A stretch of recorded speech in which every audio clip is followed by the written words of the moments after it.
imbere yacu hari abantu babiri mu w'inzobe cyane n'ubundi w'inzobe bayabaye ibyo byose rero ngira ngo ubutandukane bwabo burafise icyo busigura muri kino gikorwa turimo uno munsi. Hanyuma ni ngana mu ntumbero yuko abantu bahora baza kugura ibintu ariko baberetse ku mastatut no ku benshi bari bakoresha amastatut ngo nsanga gahanye box bikiri biki ubona bundi buhinga bushasha cyane buje kugira ngo upfunize abantu umwanya eka mbere n'urugendo no gutakaza energy. Nkuko bimeze imbere yacu abantu babiri baraza kwidondora hama bace bagira ko banatubwira ni igiki cy'akabijya n'akabinywa bazanye muri monde ya business y'u Burundi ese muri monde ya business kubijanye n'abaguzi ni igiki cy'akabijya n'akabinywa batuzaniye kandi kiye kwa akunguko n'akarusho ku Barundi bari hano mu Burundi kumbe nabo bari mu mahanga basho kugira icyo baguriye inshuti zabo n'abagenzi bari mu gihugu cy'amahoro. Yo nitwa Niyosel nkaba je n'umugenzi wanje yitwa twaragiye hamwe n'abandi bagenzi dusanzwe dukorana turagerageza gukora ikintu turugura societe yitwa Do. Iyo Do akaba ari societe ya informatique ikora amaprogramme developa application n'amaprogramme. Twebwe rero imbere yo gutangura gukora ibyo abandi twavuze reka natwe twari gukora ikintu tutari kishasha mu Burundi cyo twakorera isoko yo ku murongo yitwa Gura. Site web yacu canke application zo yitwa Gura 257. Site web yitwa Gura 257.com niyo adresse yacu yo kunze kuno buhinga bukarabumenye. Ego iyo Gura rero ikaba imeze gute? Iyo Gura 257 ni isoko iriko ibintu byinshi bishoboka turacana bishira ko turanaheza inzoja ko ibintu byankenerwa mu buzima bwose busanzwe bungahari mu mibano y'iwacu yaba ibintu by'impunzu yaba ibintu cyane gukoresha mu mazu ibintu byose bishoboka n'ibintu by'ababebe byose tuzobashira byari byose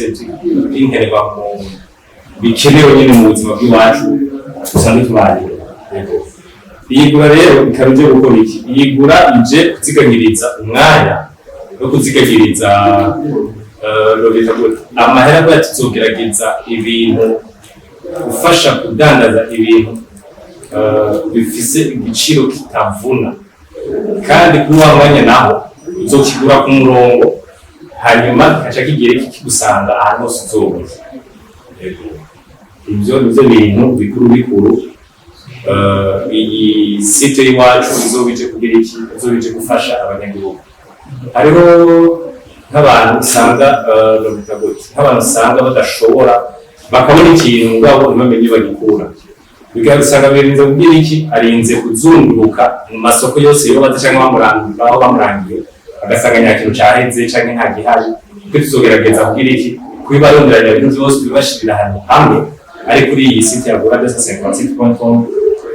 akaba rero muzoza murabisanga hanyuma mukaraba ivyo bintu byayo mushobora kubigura muri uyo mwanya mwifuza naho muronkeye uburyo ico gikuru kizoba kije gufasha iyi site izoba gufasha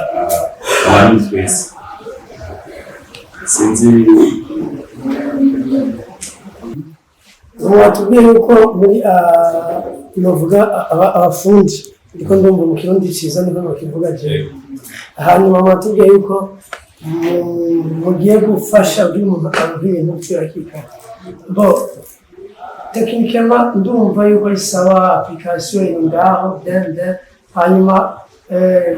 gushikiriza umuntu naho numva ari muri abashoferi muri transport yanyu muzokora gute bigiye kugenda gute dimwe numva ego storage mwayikoze none gute ibintu bizo gushikira tige tuyarese. Murazi yuko nta muntu ashobora kwikorana ikintu ari wenyine ngagishobora. Turafise abantu gufashanya bazodufasha ku kintu ca livraison. Ico kintu ca livraison abo bantu bazodufasha livraison hariho abantu dusanzwe dukorana twasinye contrat akaba ari Tuma Express n'izogerageza kugufasha livraison kandi izo bishobora izo gufasha iyo livraison tugashobora kubera dukoze twegeye twaba dusanga turacereza abantu dukunda kugira rero tuziganyirize umwanya neza nkuko bishoboka iyo utuma express rero bizogufasha kubazana ibyo bintu aho muzoba muri hose umwanya muto yashare gusa zo gutse ikintu iwacu turafite ukuntu dukorana ukaba bibashikiriye ibi ni byo tumenyereye na cyane kumva hanze y'igihugu ni bishasha hano mu Burundi kandi ngo muhini mushasha utera amabavu mugiye gukoresha ingufu izihe kugira ngo wa Burundi yahora yumva ibintu canke yahora bisoma ku mbuga ngurukana bumenyi kino bikaba byadushwaye mu kugira ngo bumve ko bazobahurumbira n'izi strategy mugiye gukoresha kugira ngo bizogende kuko muvyifuza ndetse binarenge ikintu kizodufasha ngo kugira iki abantu bahurumbire icambere kandi nakivuze mu ntango ni kuziganyiriza iyo mwanya uyu muntu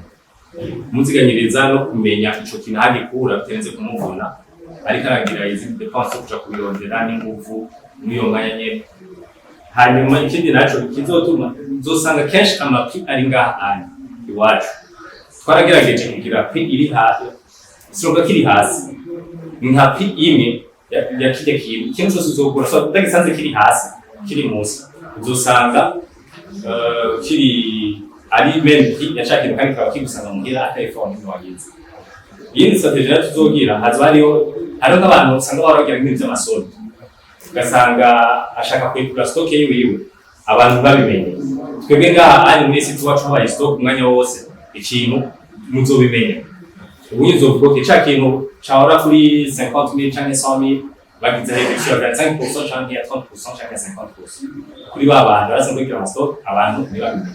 ubuye twese tuzobimenyera hamwe bisa nkaho umengo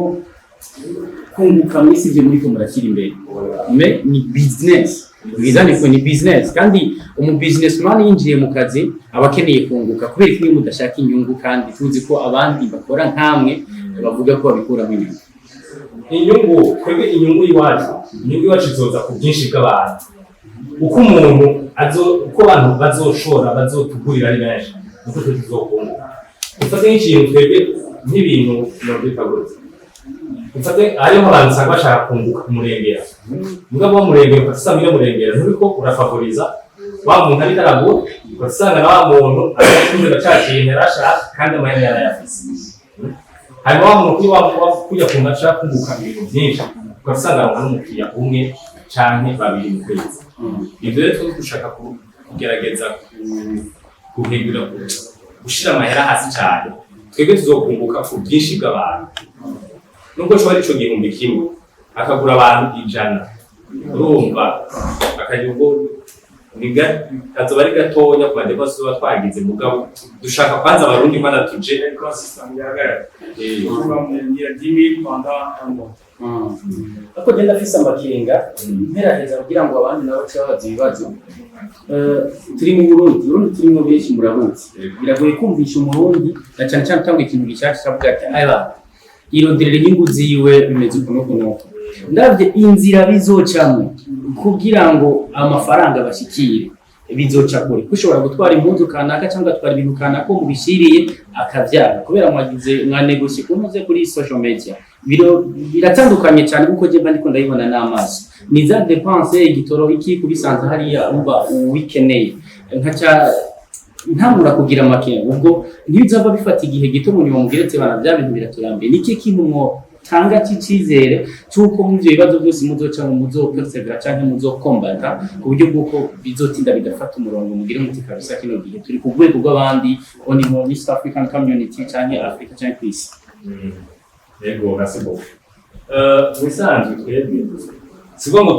ntazo tuzofa duheze kubera twebwe twasanze ahantu hose tuba twaraciye tutwe nyine tukiri inyuma kubera se dushaka kuduza abarundi biwacu tuze ku murongo umwe n'uwabandi bibazo kwamba bavuga okay umurundi aragiye ahantu ugasanga ariko arabaza akantu ngo ntazi kugakoresha kandi waba ubyari gushobora kuba bihari dushaka ikintu kinini nyakwanza dushaka kwaza kwigisha abarundi turaba basi twikase hasi hamwe n'abandi kubera urabona ubuye monde tugezemo mu monde ya technology kandi monde ya technology kwitereza hari n'ibintu nk'ibi bintu bya ama application yindi yaje ya WhatsApp kera abantu barayanga mugabo barabonye ikintu cyo kubafasha iciza ekonomi canke sinzi ico umuntu yoba yarafashe kubwiwe je nk'iwanje yarafise ikintu yarafashije petero kandi ikintu yarafashije urashobora gusanga n'uwundi ejo yamufashije mugabo akazobibona ko bita uko yagiye aruguru akagenda arumviriza abandi twe tuzogerageza rero tugire marketing ishoboka kugira tugerageze kwigishanya abarundi bene wacu tugerageze kwiga cyane ikintu cy'umwanya umwanya abarundi mbaramye ku mwanya uzinde cyane kurusha amahera iyo mwanya rero two twagerageza iyo mwanya wari guta ukaja nko muri ville kurondera ikintu cyangwa ushobora gusanga muhira ujya mwanya wari kuri ikindi kintu canke nego cyangwa ugasanga ukora akazi kiwawe wari ufise uyu munsi wasivye kugira uje kurondera ico kintu ukacubura gakora ako kazi kiwawe hanyuma igihugu gatera imbere ivyonye ico twebwe nico turagerageza gushimika kugira tuziganye wa mwanya wacu twotaye twari guteza imbere igihugu. Abamenyesha amakuru nifuza ko turiko bararungana gutse muri no gura bisasindase. Abamenyesha amakuru rero mwebwe mufise hari ukuvuga abamenyesha amakuru mwebwe mufise abantu atarabona. Umenyesha amakuru niwo muntu wa mbere aragukundisha ikintu cyangwa kwamisha ikintu.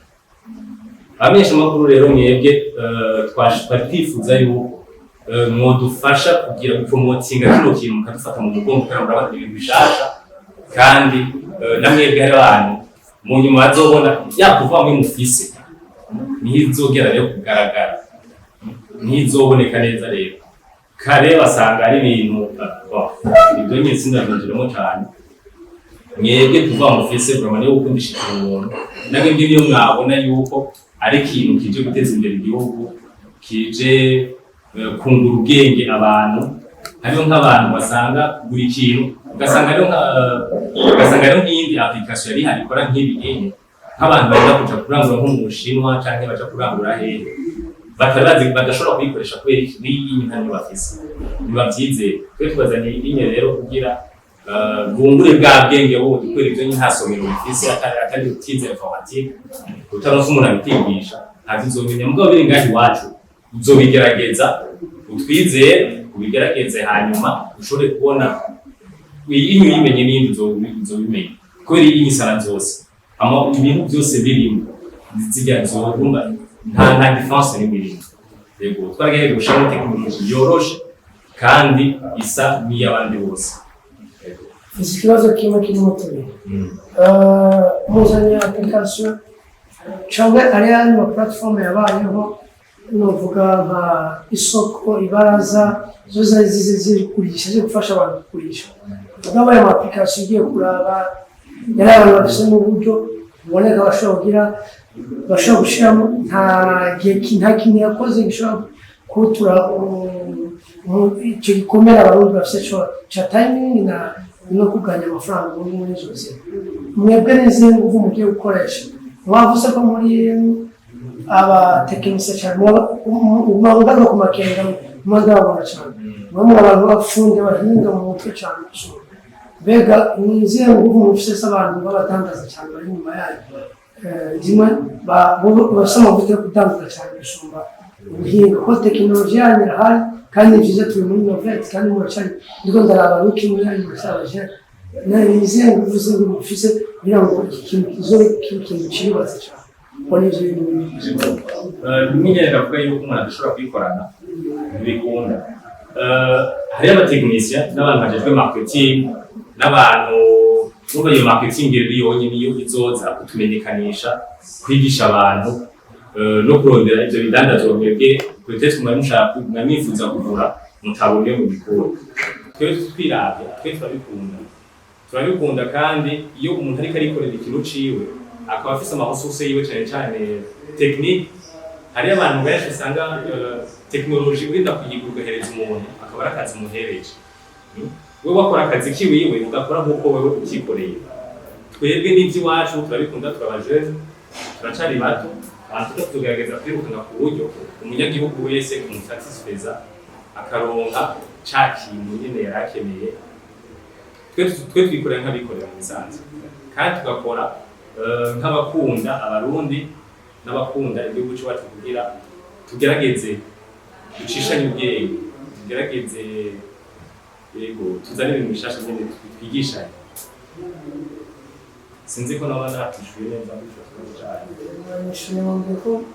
akabirya mufise rusumbe bandi ko mukora ikintu cy'abandi mukuru yego ikibazo cyane twishura muratubwira yuko muguma muhagaze ku bintu abarundi mbega ku barundi bari mu mahanga bazoshobora kugura ibintu bakoresheje iyo application yanyu ama kuri twebwe turi ngaha abarundi turi ngaha turamenye ko iyo uguze ikintu online hari ukuntu ushobora kwihenda kuri tisi y'impuzu size ucutekana mbega kuri mwebwe ko muzaba muri ngaha ntushobora kuyigura online ugasanga ntimwirahama akayigarukana ukayemera kuri ico kibazo ca mbere uzi ngo abantu bari hanze hari ibintu urashobora gusanga ufise nka famiye canke ufise umwana canke ufise mukuru wawe ari hariya musavye ikintu ntako akigurira hariya akakikurungikira ino biba vyizimvye cane rwose canke ukazomurindira ngo araje ngo aratashe ngo aze akikuzanira urumva ivyo nyene birafata umwanya muremure cane rwose wewe ari hariya arinjira kuri site y'iwacu canke application y'iwacu kubera nyene application web ni site kongera ukabisa application ubwo application hari turashira ku murongo turindire baze kwanza bamenyere kwanza site uriya muntu ari hariya adushobora kuyija wamubwiye shaka ikintu wifuza n'amatayi wawe byose tayi nzoba wambaye abakuzi bien sûr canke niba ari telefone ashaka kugurira akamenya icyo atora ari hariya azoshobora kugira iki kugurira hariya ahantu iyo uguze ikintu urashobora kuvuga iki kintu ndakiguze jewe ndakiriha gutyaye nimba aza kuriha kuri payway canke aza kuriha kuri carte yene yose abari hanze bo baye makarte yabo bazoba hari zo twifise ubwo nganye ko yatabye amakarte bafise ino two turarondera ubundi buryo buri compatible n'igihugu cy'iwacu na technology twe turimo mugabo nabonye biko biraza uriya muntu rero hariya azovuga ko wakiguze ni naka amakompone yiwe ayashiremo hanyuma umuntu akiguriye munsi hari ahantu cyo yuza kuvuga okay iki kintu nza kukibivanga ngaha harahari uyu muntu ndakimuguriye abangana amakompone yiwawe yose akayashira hanyuma twebwe cyo dusigara tukurondera hanyuma tukatwifuzanira yego arashobora igihe yiguriye apana igihe yiguriye hari ikintu ca made in Burundi yego turashobora kumushira turafise abantu dukorana ku buryo bashobora kumurikira hariya bamusigiye ibikorwa byatanguye twashaka kumenyesha mwebwe abajournaliste nababwiye yuko ari mwebwe muze gufasha cyane cyane hanyuma no kumenyesha abarundi tubapresente ikintu gishasha ibintu bije by'urwanda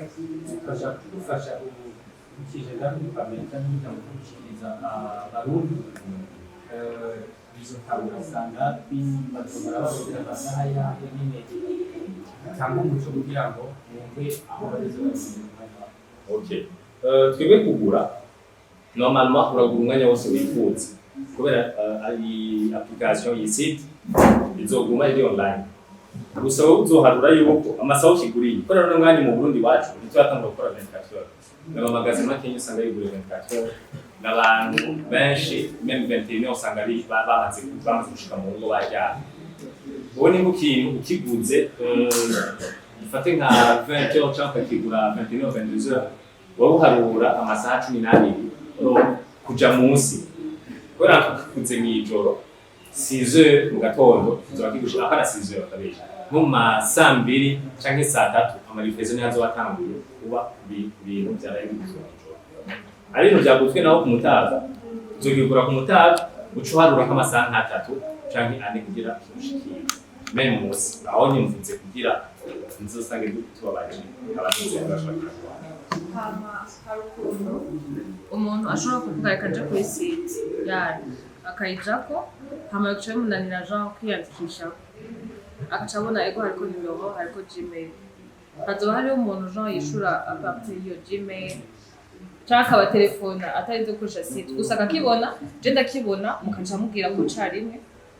hama akavuga je nabonye iki mu mpuzu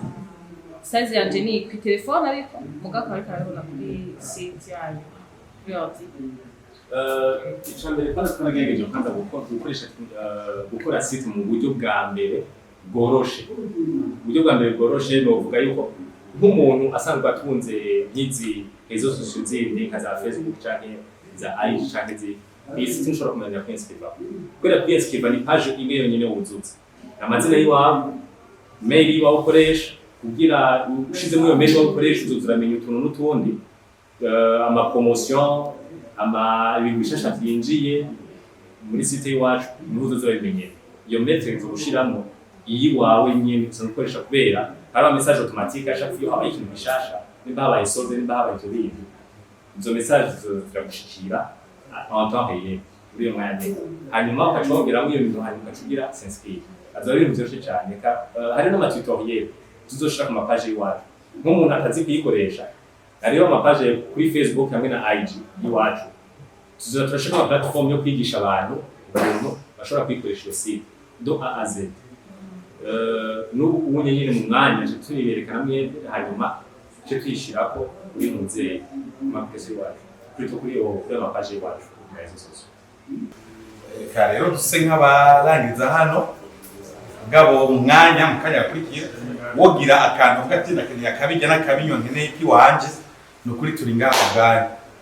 mbane yo gushimira mwege mwashe kwita gutumire muri Indundi TV, Niyosel TV, ndabona Kuja FM, ndabona Radio Culture, ndabona EAC, ndabona Ihuriro News, ndabona Magic TV, ndabona Ejo B na Alibaringaha n'ibinyamakuru Kuja FM ndabonye ubundi n'abandi rero kumbure tuza gusangiza zino nkuru ku bundi buhinga bwacu. Kandi abashimire vuga shimira nabo yaduhaye expose ngira ngo yakoze neza isigaye ngacane cyane abozo bumva ko boba bafise byinshi bosangiza kwabye gusangiza bene gihugu mugabo igihe bene byo bavyivugiye babiza kuruta bariteguye kwa kwitaba ari radio ikiganiro ari television ikiganiro ari no muri presse écrite bage bandika nabo gatanga umuco bakagira ama interview murakoze.